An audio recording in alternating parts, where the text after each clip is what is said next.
घर जाना यार। वोट चोरी और बिहार एसआईआर को लेकर आज विपक्षी सांसदों ने संसद से इलेक्शन कमीशन मुख्यालय तक पैदल मार्च किया। हालांकि चुनाव आयोग के दफ्तर पहुंचने से पहले ही पुलिस ने सांसदों को हिरासत में ले लिया।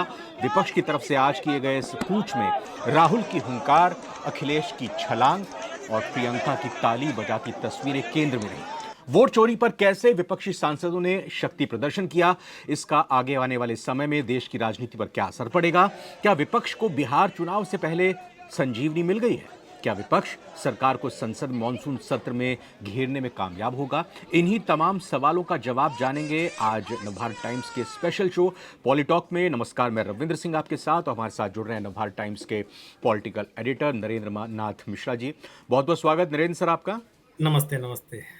और नरेंद्र सर भी उस दौरान जब ये विपक्षी सांसदों का राहुल की अगुवाई में कूच हो रहा था तो वो भी कवरेज के लिए मौजूद थे। हमारे कैमरे की नज़र से जो कुछ वहाँ पर रिकॉर्ड हुआ वो तो आप लगातार स्क्रीन पर देख ही रहे हैं, लेकिन कैमरे के अलावा नरेंद्र जी की आंखों ने क्या कुछ देखा, उनके कानों ने क्या कुछ सुना, पूरा घटनाक्रम बताइए सर। एसआईआर और कथित वोट चोरी की बात तो हम करेंगे, इसके राजनीतिक असर की भी बात करेंगे, लेकिन अपना आंखों देखा हाल बताइए, क्या हुआ, कब कब कैसे कैसे हुआ? देखिए, आज इसको मैं आप पीछे 7 तारीख से आप देख लीजिए। आज से जो 7 तारीख को जब राहुल गांधी के यहाँ डिनर थी, ये कहीं ना कहीं ये उसका एक उसी का एक प्रोडक्ट है, होमवर्क है ये, क्योंकि ये सवाल उठता था 2024 चुनाव के बाद जब इंडिया गठबंधन हुआ था तो हमेशा हम लोग पूछा करते थे, या एक ये सवाल था कि इंडिया गठबंधन का क्या होगा, विपक्षी एकता का क्या होगा, वो कैसे आगे बढ़ेगी, क्या वो अस्तित्व में है। तो एक डिनर के नाम पे राहुल गांधी ने जो उस दिन एक अपनी तरफ से पहल की और जिस तरह से तमाम नेताओं ने रिस्पॉन्स किया, एक वो और आज का जो एक प्रोटेस्ट था, इस दोनों ने कम से कम इंडिया गठबंधन ने ये संदेश देने में सफलता पाली कि यह गठबंधन जिंदा है, सक्रिय है और जरूरत पड़ने पर कोई किसी एक मुद्दे पर एक होकर लड़ने को तैयार है।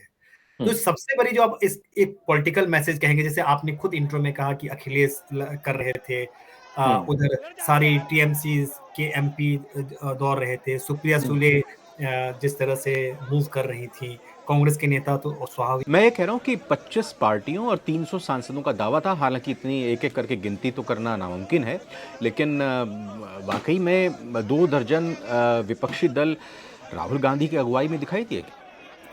देखिए, होता क्या है कि इसमें आप जानते हैं कि इस तरह की जो चीजें, इस तरह का आयोजन होता है, ये पॉलिटिकल नैरेटिव का एक भी बड़ा उसमें योगदान होता है। नंबर कई बार पहले भी इंडिया गठबंधन में जब तैयारी हो रही थी, उस वक्त भी जब होती थी तो कहते थे कि 25 दल आए, लेकिन उसी के बीच में ममता बनर्जी कुछ बोल देती थी, तो वो नंबर का कोई महत्व नहीं रह जाता था। एक अगर आप 25-30 गिना रहे हैं और एक गठबंधन के एक मजबूत नेता ममता बनर्जी कुछ बोल दें तो आपका सारा जायका खराब हो जाता था।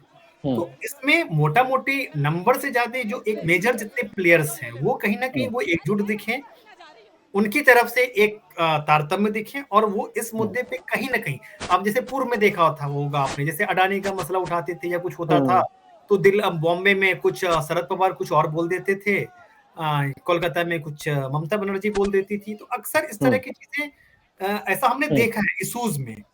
इस पर्टिकुलर इश्यूज में जो मैं कह रहा हूँ कि जो सफलता खास करके कांग्रेस या पूरी विपक्षी के लिए है कि इन लोगों ने एक यूनिट के रूप में एक संदेश देने में सफलता पाई है। ये कहीं ना कहीं जैसे 2024 में आम चुनाव के बाद संभवतः यह पहला मौका है जहां पे वो एक दिख रहे हैं, मतलब एक डिनर से। बिल्कुल, आपने सर बहुत अच्छी बात कही, और चूंकि हम उन तस्वीरों का बार बार जिक्र कर रहे हैं और एक बार आपसे भी चाहेंगे क्योंकि आप उस वक्त वहां पर मौजूद थे। प्रियंका गांधी वाड्रा ताली बजाती हुई दिखाई दी, सड़क पर संघर्ष करते हुए अखिलेश यादव बैरिकेडिंग से कूदते हुए दिखाई दिए, राहुल गांधी भी वहां पर मौजूद थे, और आपने जैसे कहा कि विपक्ष सड़क पर पहली बार एक इस मात्रा में दिखाई दिया। नेशनल हेराल्ड का जब मामला आया था, राहुल गांधी और सोनिया गांधी पर जब गिरफ्तारी की तलवार लटकी थी, तब सिर्फ कांग्रेस ही सड़क पर संघर्ष करती हुई दिखाई दी थी जी।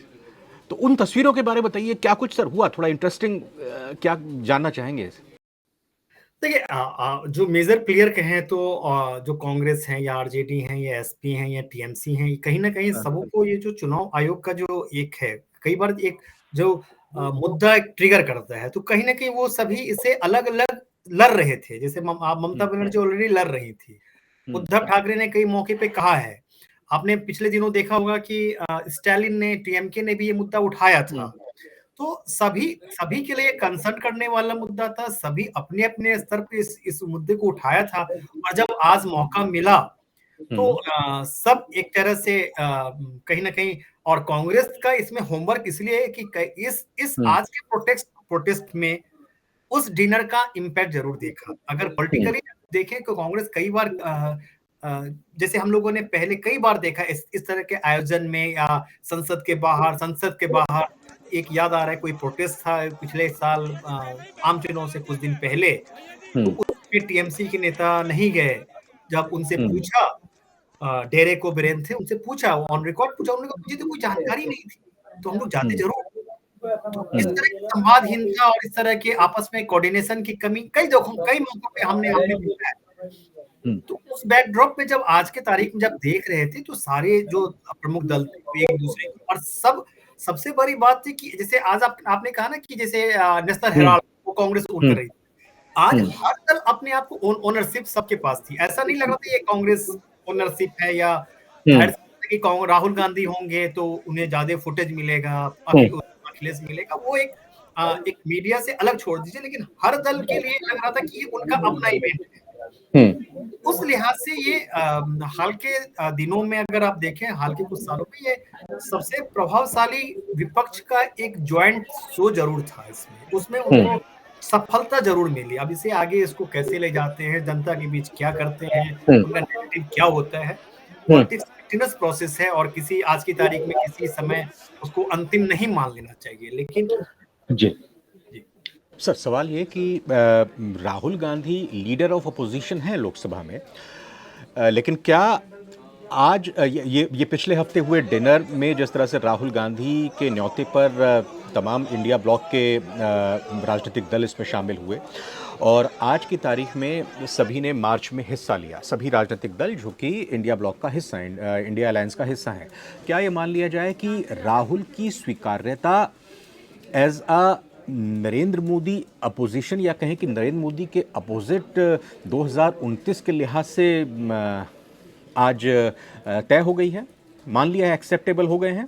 आप इसे मान लेने की बात अभी जल्दबाजी हो जाएगी, लेकिन आप हाँ ये जरूर कह सकते हैं कि उनकी दावेदारी दिनों दिन मजबूत होती जा रही है। पहली मजबूती जिस दिन कांग्रेस ने 99 सीट लिया लोकसभा में, वहीं से शुरुआत हुआ।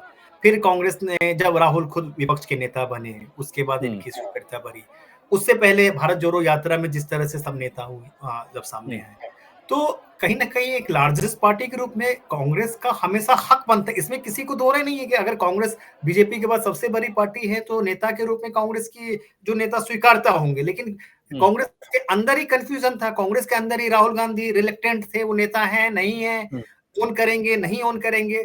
तो विपक्षी दूसरे दलों को ये शिकायत होती थी पहले, कांग्रेस खुद तो तय कर ले कि उनके अंदर लीडरशिप की क्लैरिटी है कि नहीं है, वो उनका कुछ और है, कुछ अलग अलग पावर हाउस है। तो एक विपक्ष के नेता के रूप में इन्होंने इंडोर्स किया, और जिस तरह से किया, इसके बाद पहले ये होती थी। दूसरी शिकायत होती थी कि कांग्रेस की ओर से संवादहीनता की स्थिति होती थी। जैसे मैं बताऊं कि अगर ये 6 महीना पहले होते या पुरानी कांग्रेस होती, तो कांग्रेस सीधे कल प्रेस कॉन्फ्रेंस करके कहती कि कल हम लोग विपक्षी के नेता के रूप में हम लोग जानेंगे। तो विपक्षी का सवाल होता था। हम लोग कई सारे ऐसे कार्यक्रमों देख चुके हैं कि वो उनकी शिकायत होती थी कि अगर आपके पास कोई प्लान था, कुछ आपके, हम पे रिच आउट, हमसे पहले बात करते हैं आप। तो बिना बात किए, तो हर पार्टी की अपनी अपनी ईगो होती है, हर राजनीतिक दलों का ईगो होता है। अब बिना बोले किसी के लिए, छोटे नेता को भी बोलेंगे कल आ जाइए, तो नहीं आएंगे।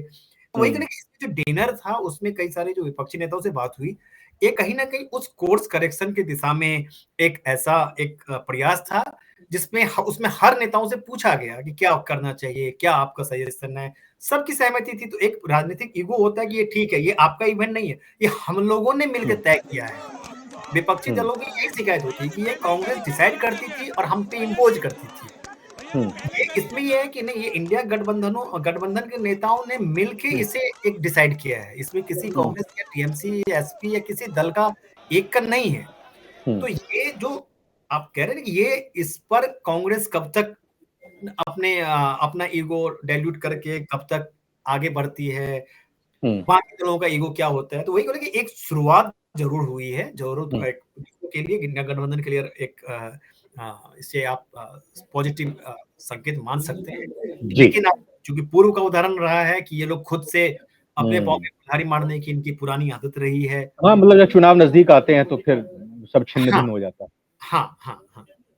लोकतांत्रिक तरीके से सर अपने देश में मांग रखने और आवाज़ उठाने की पूरी आज़ादी है और उसी का अधिकार का इस्तेमाल करते हुए तमाम राजनीतिक दलों ने ये भी किया। लेकिन इसमें एक टेक्निकल बात ये कि जयराम रमेश जो कि कांग्रेस के नेता हैं, उनको चुनाव आयोग ने चिट्ठी का जवाब देते हुए कहा था कि आज 12 बजे आकर आप इलेक्शन कमीशन में आकर मुलाकात कर लीजिए, 30 से ज़्यादा लोग आप ना आए क्योंकि पार्किंग की समस्या है।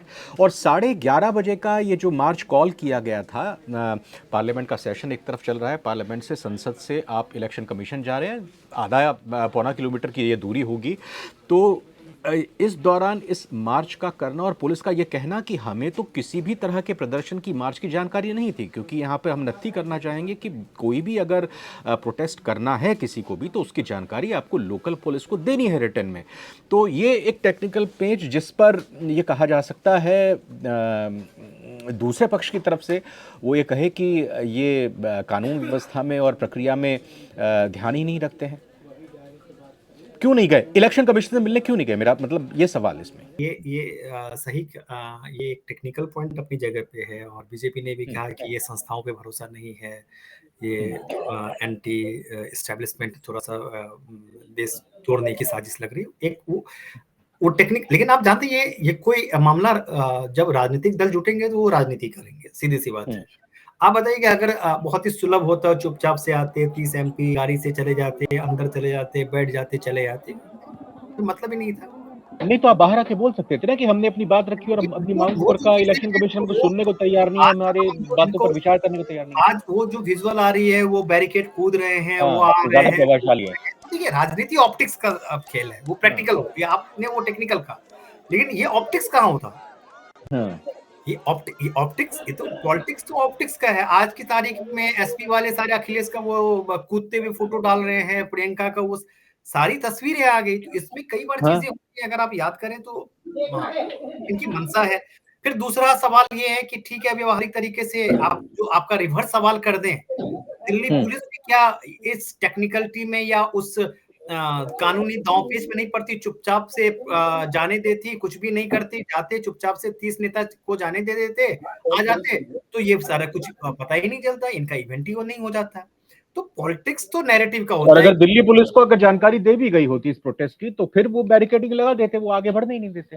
नहीं, और वैसे भी अगर बढ़ गए तो कोई ऐसा तो कुछ ऐसा आपने जैसे खुद का 10 मिनट की थी, आप रोड बंद कर दिए हैं, वैसे भी ट्रैफिक जाम की आदत थी, चुपचाप से जाते, चुपचाप से आ जाते, मिल लेते, 10-15 नेता लोग जाते, उसमें से 30 नेता बागी लोग होते, 30 नेता बाहर अंदर जाते, 10 मिनट का डेलीगेशन लेके आ जाते, कुछ नहीं होता। तो जब होता है तो एक नैरेटिव, जो इन लोगों को, राजनीतिक दलों को जो नैरेटिव चाहिए, वहां पे बहुत ज्यादा जो आप कह रहे हैं कि वो इमोशन और बहुत ज्यादा टेक्निकलिटी से मतलब नहीं होता है। इन लोगों का जो अपना, जहाँ पे राजनीतिक दलों की बात हो रही है, इनको ये लग रहा है अब राजनीति के हिसाब से कि वो जो हमारा जो मसला था संविधान बचाओ, जिसके आधार पे 24 में हमें प्रारंभिक सफलता मिली और जहां पे हम सरकार को घेरने में सफल हुई, ये कहीं ना कहीं उसका एक्सटेंशन है। हमने पहला हमारा चरण था संविधान बचाओ, जिसमें गरीबों दलितों का जो अधिकार है सीज किया जाएगा, और ये उस बात को पुष्ट करता है कि उनका वोट काट के उनके अधिकार को किया जाएगा। तो उन विपक्ष को लग रहा है कि जो संविधान बचाओ हमारा नैरेटिव था, उसमें ये चुनाव आयोग का जो कदम है वो ऐड ऑन कर रहा है, इसीलिए उनमें उनको विंडो दिख रहा है। और वो इसीलिए अगर ग्राउंड पे देखें तो कहीं ना कहीं, आप अगर ग्राउंड को देखेंगे या सोशल मीडिया देखेंगे तो ऐसा वन वे नहीं है, ऑपोजिशन के वॉइस को अच्छा खासा ट्रैक्शन मिल रहा है, इंस्टा तो वहाँ ठीक ठाक ट्रैक्शन मिल रहा है। तो जब वहां होता है, जब आप देखिए, आप पुराने ये आइए, जब आप अन्ना मूवमेंट में जब हम लोग आप बात करते हैं, जब वो जब माहौल खराब होता था, तो उनकी क्या डिमांड थी कि सड़क पे आप कानून को पास कीजिए। ये टेक्निकली में संभव नहीं था ना, लेकिन किसको पता होता। तो राजनीति में एक टेक्निकल पार्ट, एक आदर्श जो पक्ष होता है वो अपनी जगह होता है उसमें, और एक अच्छा विपक्ष के पास हमेशा, जैसे आपने कहा, लिवरेज होता है, वो थोड़ा सा कर सकते हैं। विपक्ष तो हमेशा आप एक किसी नेता ने कहा था हमें बड़ा बढ़िया कि जो भारत का जो दर्शक होता है या भारत के जो जनता होती है, वो दीवार के संदर्भ में कहा था, तो वो इंस्पेक्टर रवि पर नहीं, वो विजय पे ताली बजाता है। अब आप कहेंगे तो इंस्पेक्टर रवि तो सबसे अधिक कानून पे काम करते थे, लेकिन अगर सिनेमा का नायक तो विजय था। तो है ये सोसाइटी के लिए एक पॉलिटिकल एक चीज है, तो है, इसमें आप क्या कर सकते हैं। तो ये सिनेमा का नायक विजय की लग रहा है कि हमको विजय बनने का मौका दिख रहा है, इनको ये ऐसा लग रहा है। तो सरकार अब जब देख रही है कि विपक्ष संसद में भी घेरने की पूरी कोशिश कर रहा है, मुखर आवाज उनकी हो रही है, लगातार एकजुटता दिखाई दे रही है और सड़क पर भी संग्राम करते हुए दिखाई दे रहा है, सरकार क्या तैयारी कर रही है और सरकार को किस हद तक झुकाने की कोशिश संसद के अंदर भी की जा सकती है विपक्ष की तरफ से, और सरकार क्या इसका जवाब देगी? देखिए, इसमें सरकार के लिए थोड़ी दुविधा क्या है, देखिए कि इस बार आप विपक्ष की देखिए, विपक्ष की सरकार से नहीं इस बार लड़ाई है, विपक्ष की लड़ाई चुनाव आयोग से है। हाँ, लेकिन आप सीधा कह दिया ना कि ये सरकार चोरी से बनी। नहीं, ठीक है, लेकिन सरकार एक लेवल पे आएगी, वो चुनाव आयोग अपनी लड़ाई लड़ेगी, वो तो चुनाव आयोग को आरोप लगा रही है, चुनाव आयोग से उसकी लड़ाई है।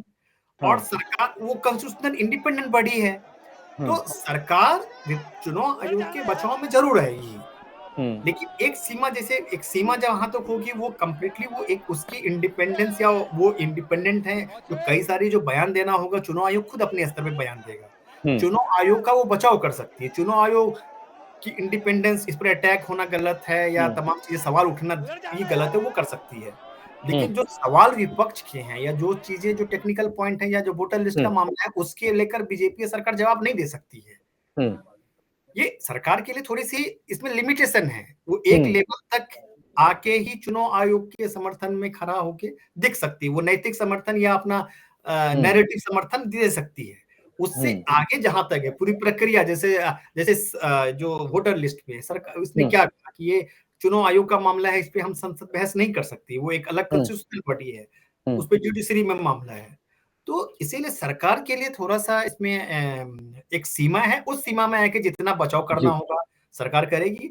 और बेस्ट सरकार और चुनाव आयोग के लिए अगले 2 दिन सबसे अहम होंगे, जब शायद कल और परसों सुप्रीम कोर्ट में जब सुनवाई होगी, तो मेरे हिसाब से वो एक सबसे अहम होगा इस पूरे। एक अहम बात और नरेंद्र जी, आपके गृह प्रदेश बिहार में आगामी दिनों में चुनाव होने हैं और 65 लाख वोटर जिस तरह से एसआईआर के बाद हटाए गए हैं, इसका और विपक्ष के आंदोलन का कैसा असर जमीन पर होता हुआ दिखाई दे रहा है? फोन की घंटी खूब बज रही होगी आजकल आपकी। ये इसमें चुनाव आयोग के लिए भी चुनौती है, जैसे 65 लाख आंकड़ा कम नहीं होता है, एक तो ये हो गया नाम कटे हैं। उससे ज्यादा चुनौती जो मेरे पास है, इसको मैं अभी सब्जेक्ट टू द वेरिफिकेशन, जो मुझे सबसे बड़ी चुनौती लग रही है कि ये तो 65 लाख नाम हट गए, तो इसमें जो भी लीगल होगा, अगर गलत हटा है तो गलत हटा है, वो 1-2 दिन में हो जाएगा। असली चुनौती चुनाव आयोग के लिए अभी जो होने वाला है, वो जो 3-4 करोड़ का जो बाकी लोगों ने जो जमा किया है, उसमें से जो खबरें आ रही हैं, उसमें ये कहा जा रहा है कि आधे से अधिक लोगों ने जो जमा किया है नाम, उन्होंने अपने पहचान के रूप में सिर्फ आधार या पुराने वोटर आईडी ही जमा किया है। अगर ऐसी बात, वो देखना होगा चुनाव आयोग के पास जितने नाम करोड़ों जो सामने आए हैं, 3 करोड़ के सामने, उसमें कितने ऐसे लोग हैं जिन्होंने वो जो चुनाव आयोग की ओर से जो 11 डॉक्यूमेंट दिए गए थे, उसे जमा किया है।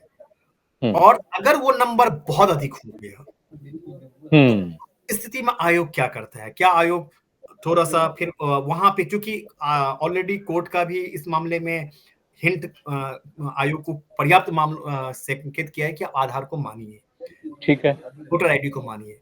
तो इसमें 65 लाख से ज्यादा मुझे सबसे ज्यादा चुनौती आयोग की लग रही है। और आगे जो बड़ा मसला जो होने वाला है, वो जो जितने लोगों ने जमा किए हैं, उसमें कितने लोगों ने इस जी 11 बनाए डॉक्यूमेंट को जमा किया है। वो जी। फिगर हमारे हिसाब से ट्रिगर पॉइंट होगा, सबसे बड़ा डिसाइडिंग फैक्टर वो होगा। तो सर ऑपरेशन सिंदूर और संविधान के बाद अब ये एक बड़ा मुद्दा जो कि आगे आने वाली राजनीति में देश में खूब गूंजेगा और ये देश के हर राज्य को, हर वोटर को इफेक्ट करता है।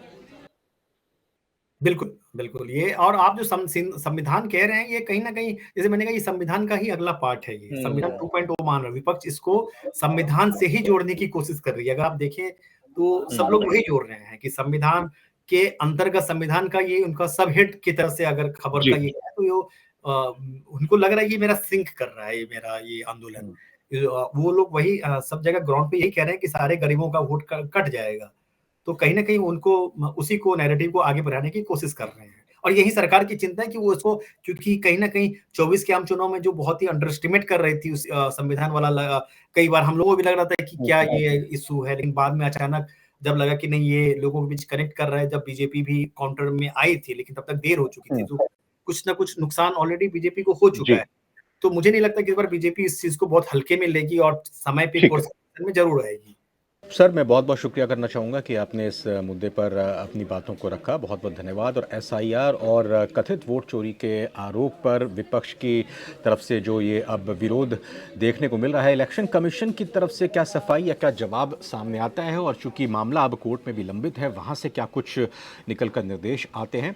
नज़रें सबकी उस पर रहेंगी, लेकिन आगे आने वाले दिनों में जैसा पहले भी हमने कहा कि राजनीति की गलियारों में इस मुद्दे की गूंज लगातार और बराबर देखने सुनने को मिलेगी। बहुत बहुत शुक्रिया नरेंद्र सर, एक बार फिर से आपका।